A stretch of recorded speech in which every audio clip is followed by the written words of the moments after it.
This is CAF TV. Welcome everybody. Alex Bastivansky joined by CAF Director Phil Iannati since it was Labor Day last weekend. Hope everyone had a great long weekend. No games in CAF. That's why Phil's here, because we're going to sort of rehash what's been going on so far. Some great events that took place. Special guest, Terry Dunfield, former Man City, TFC, Vancouver Whitecaps, Canadian National. He'll be on the show coming up in just a few minutes. But for now, Phil and I are going to handle things here. How's it going? Awesome, buddy. Yeah? How you doing? Did you have a good long weekend? I always do. Yeah? We've got some exciting stuff to talk about. The Leica 3v3 went on last weekend, and I'm going to actually you just talk about the Leica 3v3 first and what it's all about. You know what, Alex, this is the second year, and we had a fantastic event. It was very exciting that we had over 55 teams, close to 1,000 people in attendance. Wow. You know, it was great. You know, hats go off to all the people that supported it. You know, our people that are part of CAF as well. They're setting up. It's a full production. You know, it's a lot of work. It's making sure the fields and nets, everything's set up. Hopefully we can get you some pictures, some highlights to show. We're showing it right now. Yeah. There you go. Yeah. So it's critical on the fact that it's great in the development, where it's always a triangle. It's 3v3, so players always have to move, and it was great seeing the young kids, the 8-year-olds, 9-year-olds. Yeah. So what were the age groups for this? We went from U8 all the way up to I think U16. You know, with the winners of U13 and up.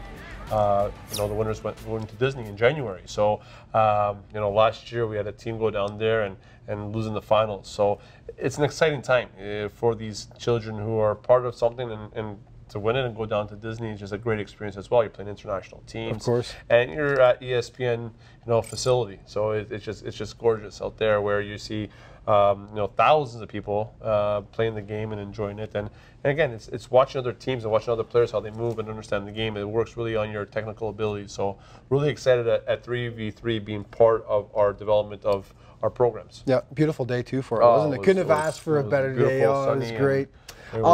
Another awesome event that just happened, and I say awesome, I mean awesome. I have a personal tie to this as well, was TFC doing a great thing. It's their 10-year anniversary, so they got the Heritage Series going on, and they honored members of Toronto Metro's Croatia. 40th anniversary of them winning the Soccer Bowl back in 1976. And the CAF connection, first of all, is, of course, we have Toronto Croatia in CAF. And at one point, Toronto Croatia merged with the Toronto Metros and became Toronto Metros Croatia. So this meant a huge amount to the Croatian community across Toronto and across Canada, really, to have that championship. And it was so great to see these guys honored, wasn't it? It was. You know, I got out there to watch it, and they're very, the Croatians are very cultural, right? And to see them, and hats off to TFC, because they ran a pre-event where they had, like almost 1,500 people, all Croatians in the event, playing music. It was just a great atmosphere, and that's key. It's key because they're respecting culture, respecting history. Metros Croatia brought home a championship to this province, to this country. So to see the Bob Aruchis out there, the Marc Antonios, they brought other players that were, a part of the team back from Croatia to be presented at half. Yeah. It was something special and something that TFC should be recognized for, something that, that's getting involved and respecting culture and past history of players. And not just the team, but what really impressed me, actually, and Toronto soccer fans are knowledgeable, but the fact that you had almost 30,000 people there, and the majority of the people at halftime stayed in their seats for the ceremony to respect these guys. They got a huge round of applause. That, to me, was great to see as well, wasn't it? It was, and those are the guys who built the foundation for us. They're the ones that gave TFC the chance to be who they are today. Absolutely. Right? They're the pioneers, and we have to appreciate them. We have to respect them, because their hard work, their dedication, and commitment to the game, was I guess respected by TFC. Right. And it's good that Bill Manning and the whole staff for TFC were there in appreciation, and that's what takes a team, a professional team, or even a country to come together, right? And I hope, I wish the mall success, and I hope we can continue to build that. And for many years, having Toronto Croatia part of CAF is very exciting. I'm looking forward to see their youth development and their young players coming forward in the next few years. Special moment for me. I was on the field filming some of the stuff and walking off the field, seeing all the Croatia jerseys in the crowd, and seeing these guys leaning down and high-fiving the players as they're going off. giving them that appreciation. My own personal note about Toronto Metros, my father played for Toronto Metros before they became Toronto Metros Croatia in 1972 with Dick Howard, actually. And cool memory, 1984, one of the last playoff games that the Blizzard ever had. They became the Blizzard before the NASL ended. I went with my father and Dick Howard at Varsity Stadium in 1984. Sad memory that the Blizzard had to go, but they became TFC eventually, so it's a great memory, and I'm glad that they honored Toronto Metros Croatia. We'll be back in just a moment with more CAF TV. Stick around.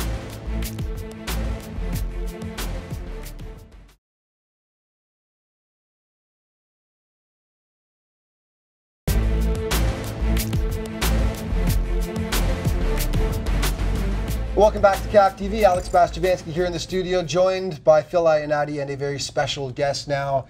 This would be Mr. Terry Dunfield of the Canadian national team, Man City, TFC, Vancouver, you name it, he's played for it. Back in Canada now, analyst on television. I could go on and on. Welcome to the show, buddy.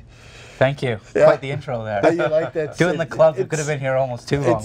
I know, it's only a 5-minute segment, so I really should move it on here.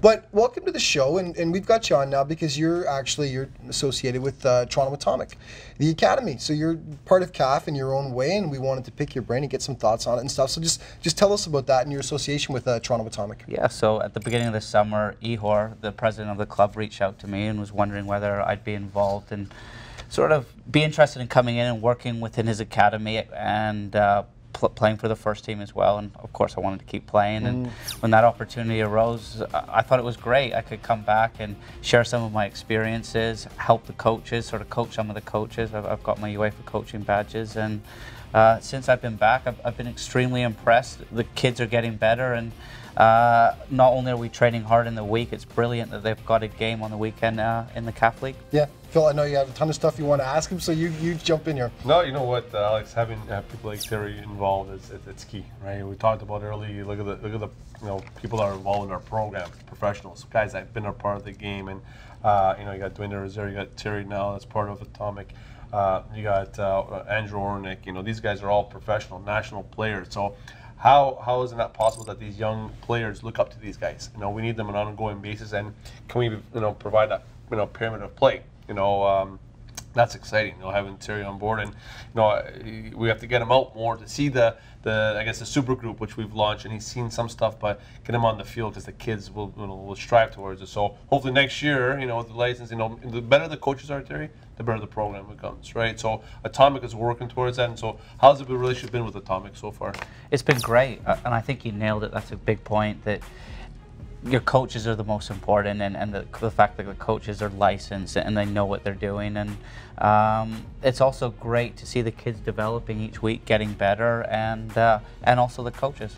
Have you spent much time out watching the kids so far, and the way Atomic's developing and the way CAF is developing the kids so far? I have done. More in the week on the training side of things, working within the academy. I haven't seen as many games as I'd like because I am playing for the first team at Atomic, but I've been very impressed. I've also been impressed how CAF's reached out outside of the league. That they've built relationships with Toronto FC. They've looked to send players, their better players, over to Europe to get trials. There's relationships amongst universities. So as Phil touched on, there's definitely a pyramid, and the kids know the pathway to the top, and that's something I didn't have as a kid. Yeah. There was no direct pathway. At 15, I had to go over to Europe, and my career pathway to the top was a little bit obscure, but it's brilliant that these kids now have that. It's almost a stroke of luck, though, that you were able to be there in the first place in order to get scouted, which doesn't happen for everyone. And Phil, that's one of the things you're proudest of, is the kids who have had a chance to go over to Europe to get scouted, and that's part of the academy's pushing these kids to go over now and get scouted. If you want, I know you wanted to talk about that a little bit, like DFC Porto, for example, and kids going over there this year. That's huge, Alex. Again, the partnerships that we have in place are critical, right? What are we doing to provide those pathways? Well, one is one of our members, obviously Dragon Force, is actual Porto. Sending two coaches here. We talk over and over about it. They're here, teaching the coaches, teaching the players, building that philosophy, methodology here in this country. That's what I want for TFC as well. TFC has all these players, in their fingertips. They're theirs. They're the professional club in our province, right? So why would we not want to strive towards passing those players on and showcase them? And that's why obviously having a show and super group really helps them do that, right? And we're excited about that. But so if you put all those things in place, professional clubs, professional environment, professional coaches, it's fantastic. We're really excited at the growth and the opportunity. So that's key. What a cherry at the end of it too, to now be able to go play in front of 30,000 people for Toronto FC and represent your city. And to get there, though, the kids do need this pathway of CAF, and I think it's brilliant. Yeah, we're going to go into your background and in the next segment, actually. But one of the things I wanted to ask you, we've got a minute. When you first went over and you first were scouted and you stayed under the Man City system, what was the first big thing you noticed that they were doing very differently than what we were doing back in Canada that was obviously an advantage back in England? The biggest thing is they took winning out of it. They were more stressed on development, and they didn't pick the biggest kids or the fastest kids. Right.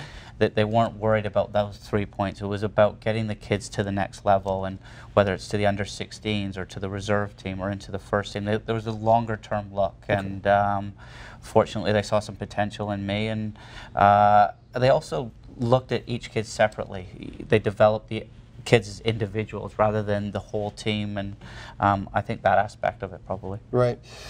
Can't wait to get into Terry's background, which we're going to do when we come back in the next segment. Of course, this is a guy who played for Man City, who played for the Shakers in Bury, which I'm excited to talk about as well. We had a little laugh about that before. But we're going to come back with Terry Dunfield in just a moment. More CAF TV. We'll be right back.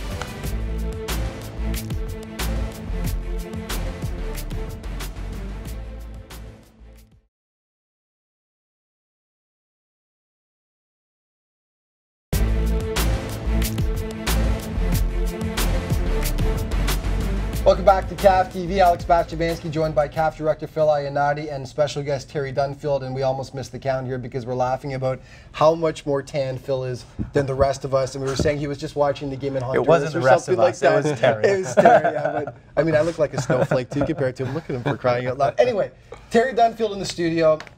He's had an amazing soccer career.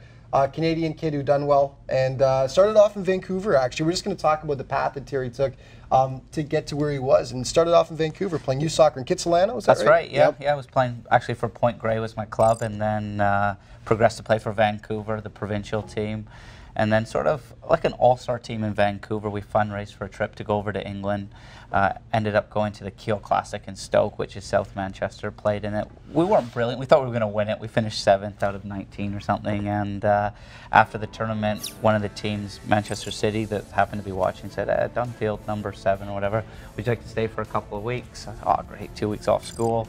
The team flew back. I stayed a little bit longer, and I actually didn't go home for 13 years. That's amazing.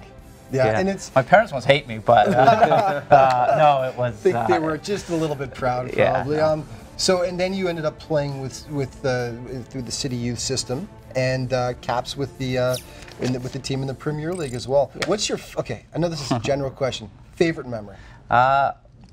I loved my time in the youth team. That was brilliant. And then you make the progression up through the reserves, and you're getting closer to the first team. And then, I guess the call up when you're going to make your debut. There's nothing better than that. Yeah.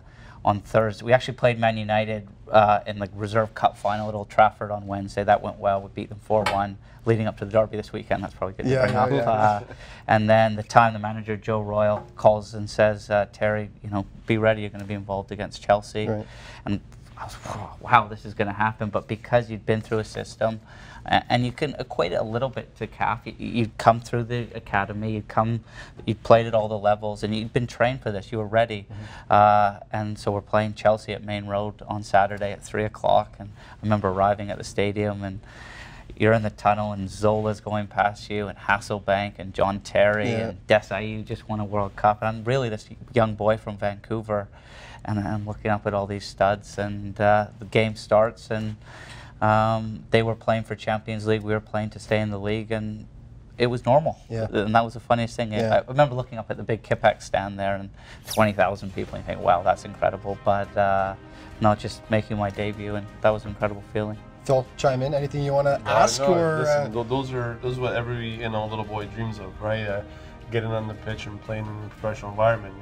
Terry was able to play in the biggest stage, with fellow players like Paul Stelteri and who was out there, another Canadian, Hargraves, you know, that came through the system. These are boys that came through the system. We had the talent in our country, without a doubt. I'm excited at what we have. You played for Montreal, the Impact. Yeah, spent some time, and, you know, seeing my, my teammate the other week, you know, Mauro Biello, coaching the team, you know, being TFC, and, you know, my wife's like, who are you cheering for? I'm like, hey, whoever wins, I'm happy, right? So it's great to see him getting the opportunity too, and doing so well. And that's exciting to see. It's exciting to see Canadian players that came through the system to be coaches, to be GMs, like Nick DeSantis, another former teammate. That's the exciting part, to see Terry do well and go overseas.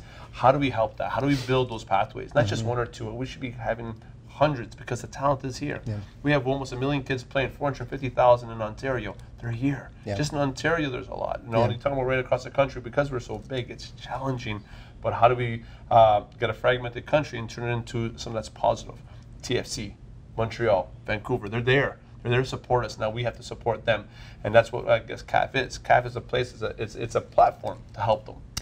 We're not going to have time to go over all the things that I wanted to about Terry's career, but of course he did play for his hometown Vancouver Whitecaps, which obviously is an incredible experience. Scored a goal as well for the team. He ended up, he grew up watching, played for TFC, of course, which everyone in Toronto knows about. He's a celebrity whenever he ends up at a TFC game, announcing now, of course. But the association with TFC and CAF now, and we were talking about before the show, and there were a lot of nice things that were actually said about CAF when you talked to them, but what do you think about the association, and how important is that for TFC and CAF? I think it's a real important bridge, and I think Phil explained it perfectly before, that somebody or a league needs to bring this all together and harness that talent and coach it, and then at the end of it, they need a dream and aspiration, and that's something I didn't have. I didn't have a Whitecaps, a Montreal, or a TFC to shoot for, and now that these kids have that opportunity in Canada, you don't have to go to Europe. You can stay here and develop, and maybe one day play for Toronto. Yeah, and it's key, Alex, that we continue to build that relationship with TFC that we have. We brought over almost 5,000 people to games. They have to be there. They have to see the game at its best. And, you know, TFC is averaging 25,000 people a game. It's unbelievable. The buzz in the city, right? You know, we're top 3 of the league, right? Yeah. You know, doing very well, and hopefully they make the playoffs and go far. But that kind of support to professional soccer is critical. Can we get better coaches in CAF? Can we work with TFC? Those are ideas that we need to do. Speaking today, earlier before I came on the show, sorry, I guess you were done. No, we're done. Stevie Caldwell, his role within the club now is building these relationships, and for kids to see an ex-TFC captain and work with him, it's brilliant. We're going to have you on again. Thank you so much. Thank you. Really appreciate it. Okay, guys. Yeah. Thanks, Phil. Terry Dunfield, everybody. More CAF TV coming up in just a second.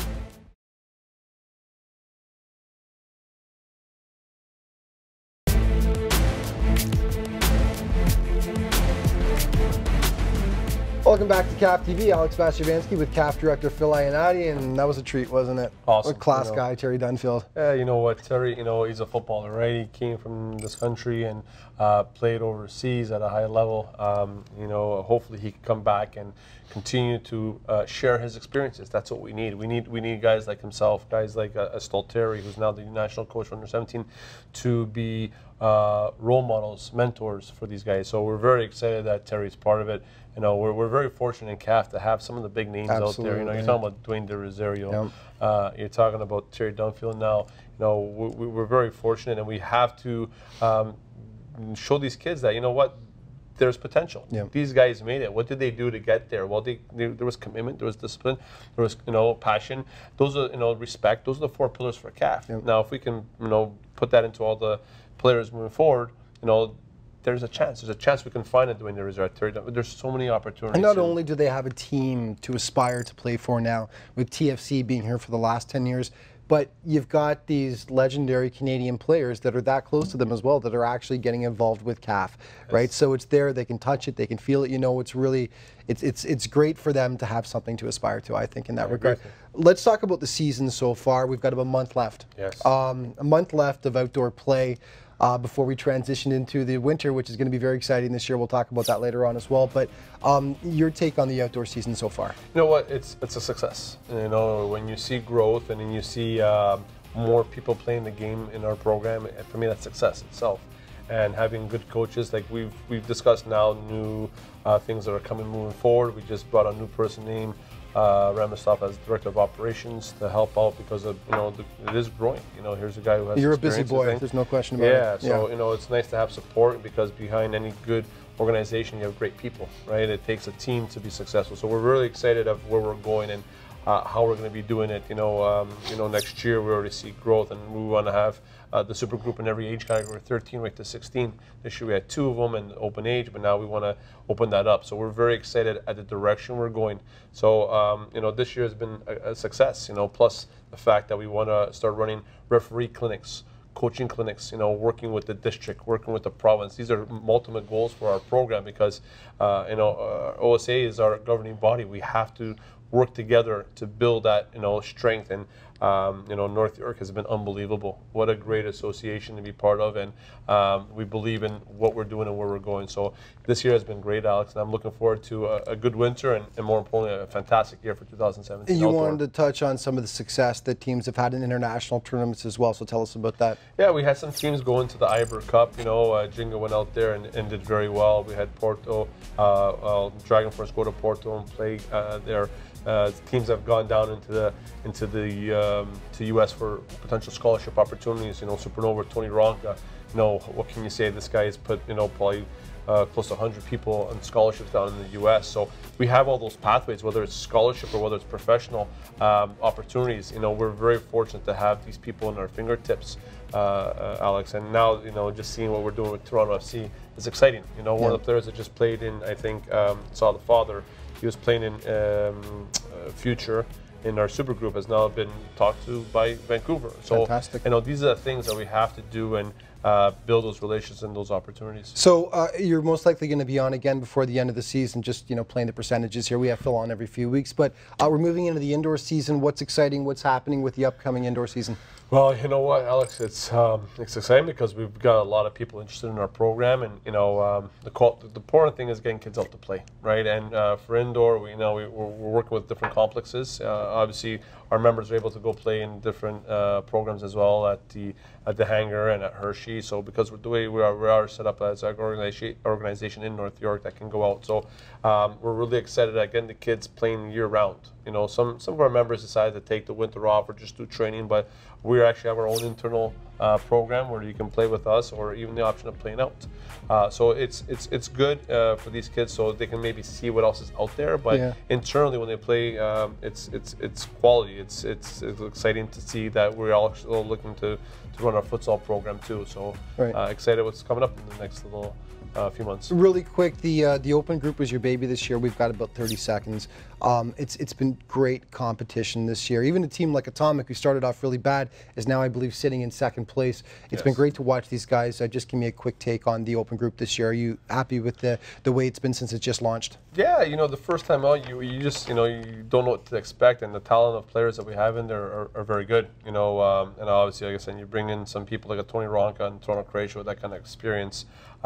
Brampton with some really good players. Juan Barreto, so it's really exciting of where we're at, and I think next year it's going to be even bigger, to be honest with you. Once again, always a pleasure, my friend. Always a pleasure. We could talk for hours, but we got to go at some point. Thanks for watching, folks. More CAF TV coming up next week. Take care.